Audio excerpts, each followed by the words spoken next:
because of what happened to you, Mhm. you know? And depending on how you relate and respond to those things, as you say, like, even though there's a part of you or a projection onto the social media that's saying, oh, this is great, I get this much money, there's Mhm. that other element of personal shame, personal invalidation Mhm. that, quite often then people in that scenario are then looking for some kind of escape to self-medicate themselves, whether it's alcoholism or drug addiction or whatever Correct. as well, to Mhm. just get through the day to try and black out Blackout.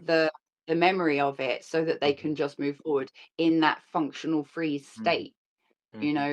so yeah, in order to kind of address complex PTSD in that regard. Mhm. We simply work with the symptoms that are coming up today, and as you say, there can be many, many micro traumas Like in good. that. And so, Oh.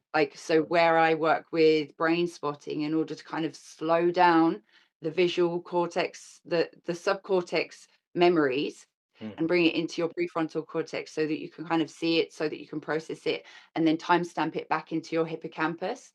Okay, Mhm. what happens as well with complex PTSD, because your amygdala, the fight and flight state in your brain, Mhm. it grows because with hypervigilance, and so your brain is only can be only be so big. Your skull is this size, right? Mhm. And so if you're constantly in that sort of high high trauma environment, Mhm. your amygdala can actually grow in order to create more and more sort of like awareness of your Mhm. present state. But in the amygdala growing, what can happen is your hippocampus, which is your memory store bank, can actually shrink in size. And Mhm. so when people say, "Oh, I've got brain fog, I can't remember things," not only obviously like the substance can eradicate your memory ability, but also physiologically your brain can actually shrink in size. Now, I mean, ultimately, we all have neuroplasticity, and the brain is always moving and changing and growing anyway, right?